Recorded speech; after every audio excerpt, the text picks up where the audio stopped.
All right, mics are hot. Are we ready? Here we go. I'm Joe. Good morning, good afternoon, good evening, everyone, whatever time zone you're in. Welcome back to Sip and Talk. I'm Sunny. Welcome to the Sip and Talk studio. And this is my partner, Joe, who always carries data charts and international regulations with him. Always prepared. I mean, you definitely need the data these days. You really do. And Sip and Talkers, let me just tell you, it is absolutely exhausting to record 2 of these deep dives in one single day. Guess what episode number this is today? I won't tell you. Yeah, I think we're definitely running on caffeine at this point. Literally, I am honestly at my absolute limit. It's just the world is changing way too fast right now. The news cycle is completely relentless. I mean, in our previous recording, we were literally just unpacking the whole geopolitical headache of Lai Ching-te having his flight to Africa blocked. Right, which was already a huge escalation. Exactly. And now, I feel like the air in the studio suddenly smells like gunpowder and crude oil. We just got a hold of this latest briefing, and frankly, it reads like a political thriller. Like, Steve Witkoff and Jared Kushner are currently sitting down in Islamabad, Pakistan. Yeah, that's definitely not on my bingo card for this year. Not at all.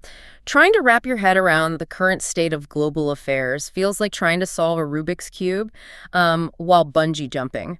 Every time you think you've aligned one side of the puzzle, the sheer whiplash just scrambles the entire board all over again. That whiplash is real, though. And I think it's because we're no longer looking at, your standard run-of-the-mill diplomatic friction. Like just exchanging angry letters. Exactly. We have moved way past that, straight into the ultimate raw expression of the great power game. We're talking about a massive, multidimensional chessboard where the pieces are national survival, global energy security, and just the total restructuring of historic alliances. And that's exactly what I want to dig into, because today's entire mission for Sip and Talk is exploring how, under this extreme pressure cooker of a world, a pressure that is actively fracturing centuries-old alliances like the U.S. and the U.K., a geographically small player like Taiwan is somehow breaking through these massive blockades and making itself completely indispensable. It's an incredible strategy to watch unfold. It really is. Yeah. But before we look at Taiwan, we need to understand the board they are playing on. So help everyone translate great power game into plain English, because that sounds like, I don't know, a dusty political science seminar term. Fair enough, yeah. Is it basically like 2 massive rival corporations fighting over a city block, and they're willing to literally shut off the water and power to the entire neighborhood just to get their way? That analogy is pretty much spot on. In practical terms, the great power game means the dominant powers aren't just using military force. They are taking entire economies, supply chains, and geographic choke points and weaponizing them. So everything becomes a bargaining chip. Everything. Yeah. It operates entirely on a zero-sum reality. If I gain leverage, you inherently lose it. Give me a tangible look at what that zero-sum reality means today, because it sounds like loyalty doesn't even factor into the equation anymore. It really doesn't. Just look at the sudden rift between the United States and the United Kingdom. We are talking about the historic special relationship. Right, the closest of allies. Usually, yes. But U.S. Defense Secretary Pete Hegseth recently delivered an incredibly blunt warning to U.K. Prime Minister Keir Starmer. The core message was essentially that partnership is not a one-way street. Ouch. Over what exactly? Because the UK hesitated to fully support U.S. military action against Iran.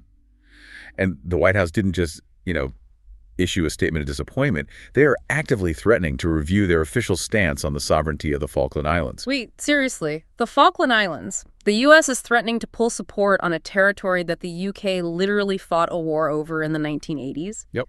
That is a massive point of national pride. That's just brutal leverage. It's cold calculus. When the board requires absolute compliance, historical sentiment just takes a back seat. Yeah. Every vulnerability a nation has is just a pressure point waiting to be pressed. Yeah. And we see this exact same ruthless calculation happening with adversaries, too. Like with the Islamabad meeting. Exactly. You mentioned Witkoff and Kushner in Islamabad meeting with Iranian Foreign Minister Abbas Araqi. But the real story there is the internal struggle within Iran itself. Oh, the classic hawks versus doves scenario. Yeah, but the stakes are existential right now. The hardline hawks are pushing for conflict, but the doves inside the Iranian government are secretly sending these panicked memos to their supreme leader.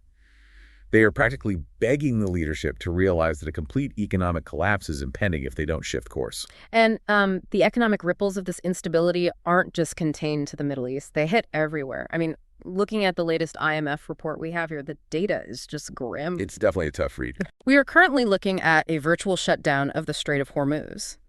For our sip and talkers, that strait is basically the jugular vein of the global energy market. And because of that bottleneck, Brent crude oil prices are swinging wildly, bouncing between $92 and $100 a barrel. This is a massive spike. Yeah, and that abstract global number translates directly to the pump. Retail gas in the U.S. is sitting at $4.30 a gallon right now. Right, because when a major shipping lane shuts down, the insurance premiums for oil tankers just skyrocket. Vessels have to take these massive detours around entire continents, and all that extra cost is immediately passed on to the consumer. It's painful. It is. But the IMF is explicitly warning about something much larger than just gas prices. They are projecting that this shadow of war is going to cap global growth for 2026 at a sluggish 3.1%. Wow. Yeah, and inflation is projected to stay stubbornly high all the way until 2027. So everyone listening basically just has to accept that high prices are the new normal for the next few years. Unfortunately, yes. And there's a massive secondary risk tucked into that report, too. The IMF flagged a serious threat to the artificial intelligence boom. Wait, how does a geopolitical conflict pop the AI tech bubble? It all comes down to debt. War-driven national deficits are piling up right now. Governments are borrowing massive amounts of money to fund defense and manage inflation. And when governments borrow that heavily, interest rates stay high. Right, because money gets expensive. Exactly. High interest rates spook the financial markets and dry up venture capital. So if money is too expensive to borrow, the massive investments required to sustain the AI boom could just evaporate overnight. And while all this economic tension is boiling over, the geopolitical dominoes just keep falling. Like, I saw that pro-Russian forces recently secured a major electoral victory in Bulgaria. Which is huge.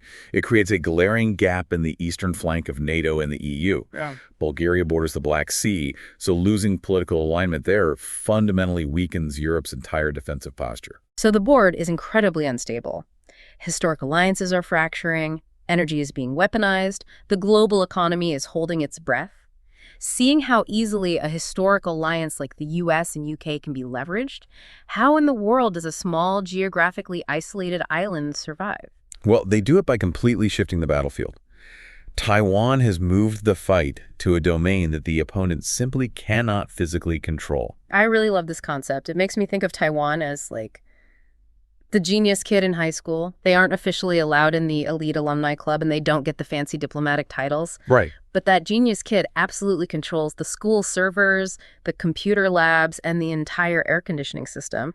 You might not invite them to the gala, but the building literally burns down if they start doing their job. That analogy perfectly captures the mechanism of their leverage, because when you look at the raw data, there is a staggering asymmetry. Taiwan has a population of just 23 million people. That is roughly 0.28% of the global population.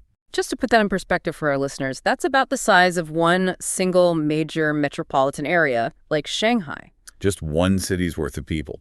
Yet despite that tiny geographic footprint, Taiwan boasts a top 20 global GDP. They are in the top 25 for GDP per capita globally, and they rank 5th in the world for economic freedom. It's wild. How does an island with less than 1% of the world's population outproduce entire continents? 2 words: Silicon Shield. Based on 2026 data, Taiwan produces over 90% of the world's most advanced logic chips.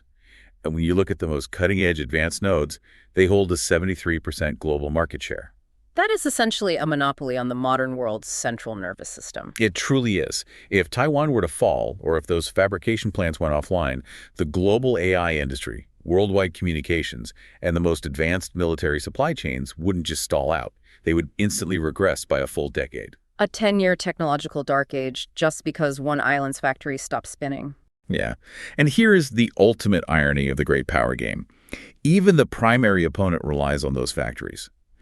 China itself desperately needs Taiwan for high-end HBM memory, that's high bandwidth memory, which is crucial for running complex AI models. That's right.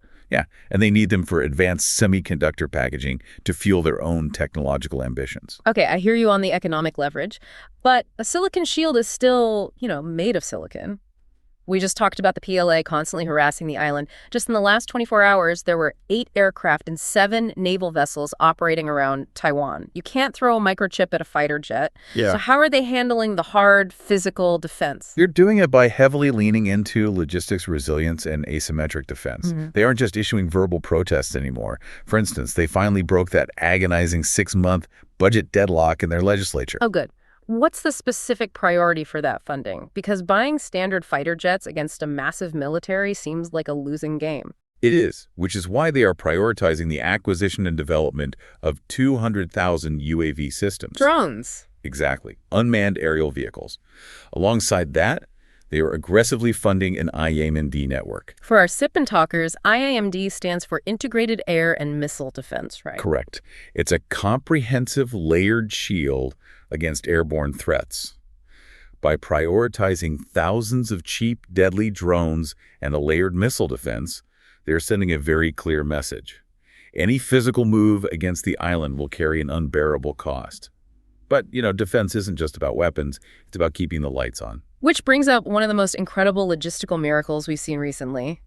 While the Strait of Hormuz is practically paralyzed, a supertanker carrying 2 million barrels of oil successfully navigated that exact choke point and reached Taiwan. That is a massive victory. Yeah, it really is. Navigating a paralyzed strait requires incredible coordination.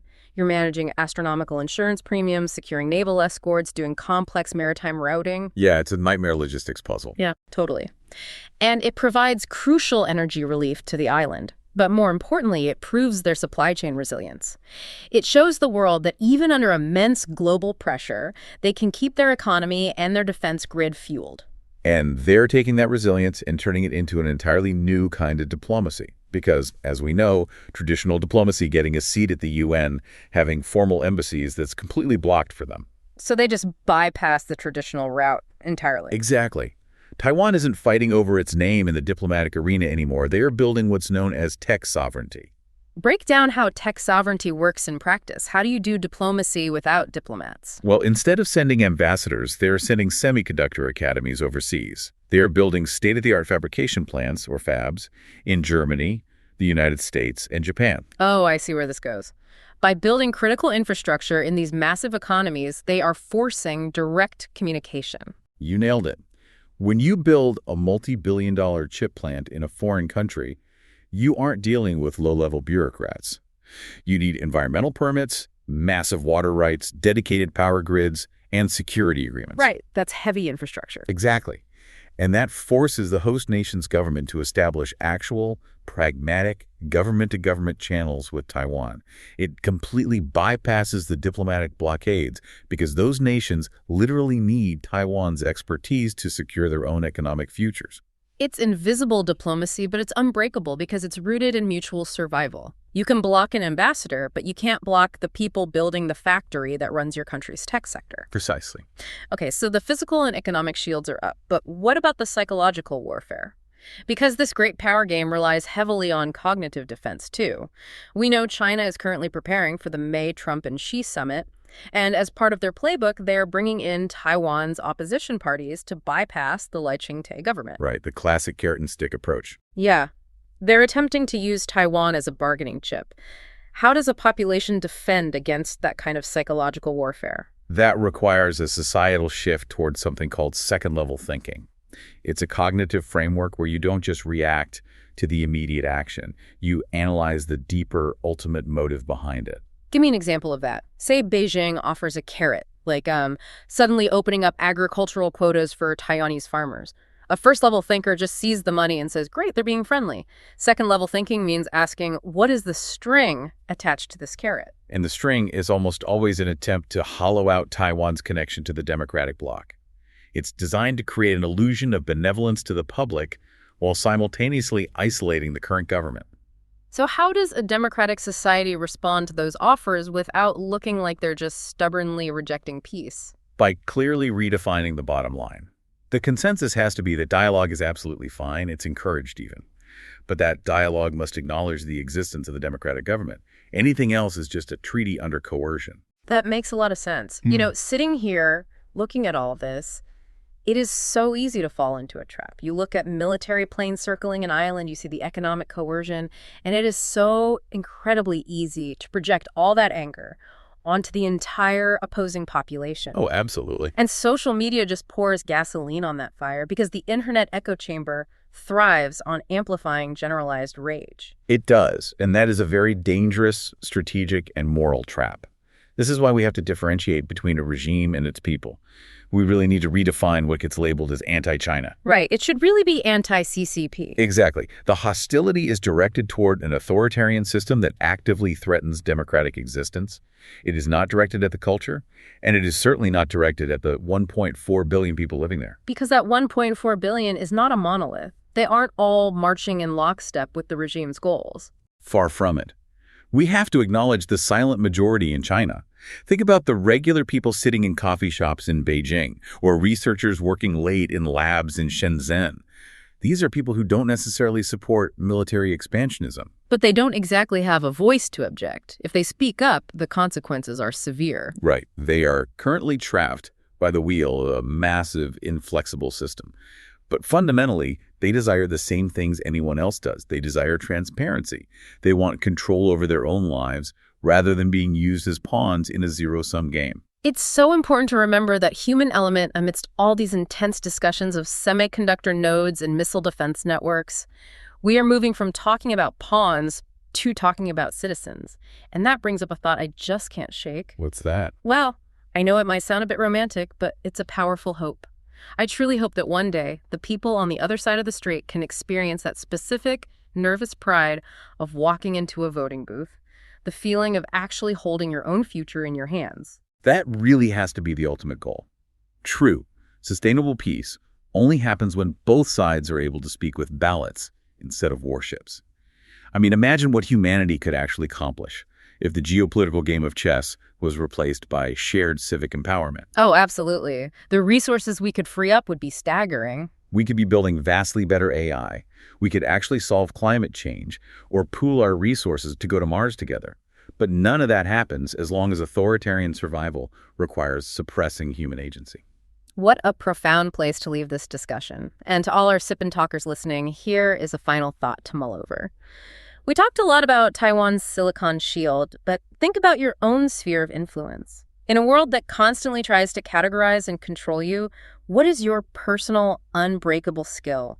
What makes you indispensable when the pressure is on? That's a great question to reflect on. Before we go, a quick reminder to all our Sip&Talkers to subscribe to the Sip&Talk podcast so you never miss a deep dive.